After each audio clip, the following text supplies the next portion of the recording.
¿Alguna vez te has preguntado por qué algunas oraciones parecen tocar el cielo mientras otras apenas salen del suelo?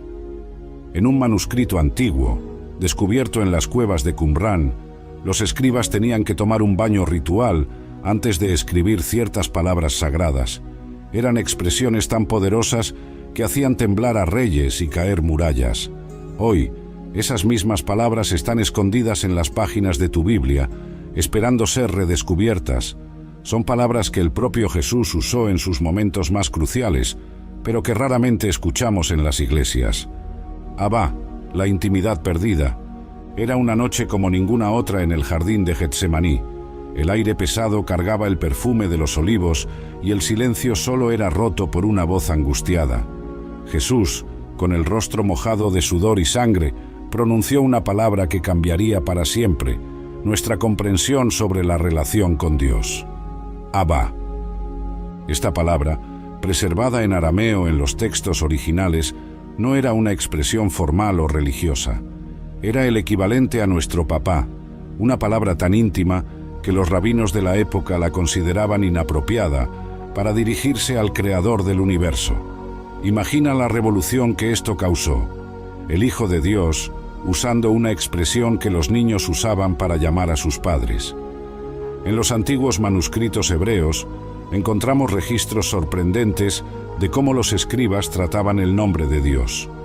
No solo intercambiaban sus plumas de escritura antes de escribir el nombre sagrado, algunos llegaban a tomar baños rituales de purificación. El tetragrama IAHWH era considerado tan santo que solo el sumo sacerdote podía pronunciarlo una única vez al año en el Santo de los Santos. Y aquí estaba Jesús, en el momento más angustiante de su vida terrenal, usando Abba.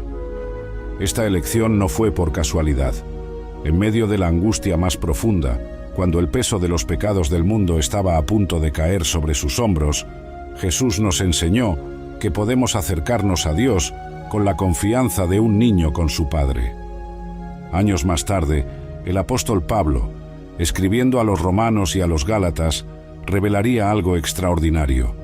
Él explica que el mismo espíritu que estaba con Jesús aquella noche en Getsemaní ahora habita en nosotros, permitiéndonos clamar Abba, Padre. Es como si una puerta secreta al corazón de Dios hubiera sido abierta. Esta revelación era tan revolucionaria que Pablo necesitó preservar la palabra en su forma original, aramea, incluso escribiendo en griego. Sabía que ninguna traducción podría capturar completamente la profundidad de esta expresión. Abba llevaba no solo un significado, sino una experiencia, la experiencia de una intimidad total con el Creador. En los tiempos del Antiguo Testamento, el pueblo mantenía tal reverencia por el nombre de Dios que desarrollaron sustitutos para no pronunciarlo en vano. Donde estaba escrito IAHWH, leían Adonai o Hashem, el nombre. Esta distancia respetuosa fue completamente transformada cuando Jesús nos enseñó a decir Abba, Maranata, el grito de esperanza. En las profundidades de las catacumbas romanas, donde los primeros cristianos se escondían de las persecuciones, una palabra resonaba en susurros, Maranata. Más que un simple saludo, era un código secreto entre los seguidores de Cristo, una declaración de fe inquebrantable en tiempos de tribulación. Esta palabra aramea, que significa «el Señor viene» o «viene, Señor», llevaba una fuerza que trascendía su significado literal. Era el grito de esperanza de una iglesia perseguida que, incluso bajo amenaza de muerte, mantenía sus ojos fijos en el glorioso regreso de Cristo. Cuando Pablo cerró su primera carta a los Corintios con Maranata, él no solo se estaba despidiendo. En un mundo donde los cristianos eran lanzados a los leones y transformados en antorchas humanas en los jardines de Nerón, esta palabra era como un bálsamo para almas atribuladas. Era la garantía de que el sufrimiento presente no se comparaba con la gloria que vendría. Los manuscritos antiguos preservaron Maranata en su forma original, sin traducción. Era como si los copistas entendieran que traducir esta palabra sería disminuir su poder.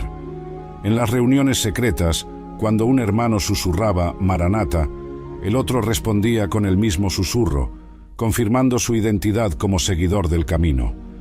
Esta expresión también llevaba un doble sentido poderoso. En arameo, dependiendo de cómo se divide, Maranatá o Maranata, puede significar tanto «Nuestro Señor ven» como «Nuestro Señor vino». Era simultáneamente un recordatorio de la primera venida de Cristo y una declaración de esperanza en su retorno.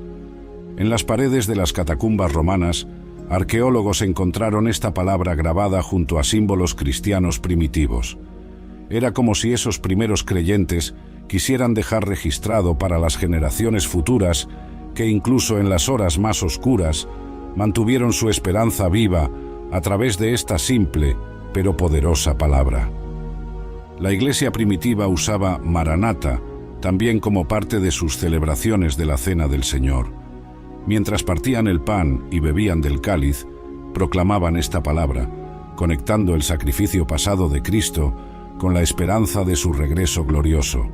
Era una forma de transformar cada comida comunal en una declaración profética. Ebenezer, la piedra de auxilio.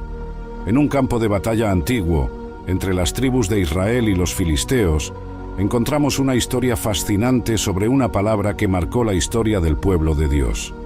Samuel, el último de los jueces, levantó una piedra y la llamó Ebenezer, que significa «Hasta aquí nos ha ayudado el Señor». Esta no era una simple piedra conmemorativa, era un hito físico de una verdad espiritual profunda. Imagina la escena. Israel acababa de conquistar una victoria impresionante sobre los filisteos,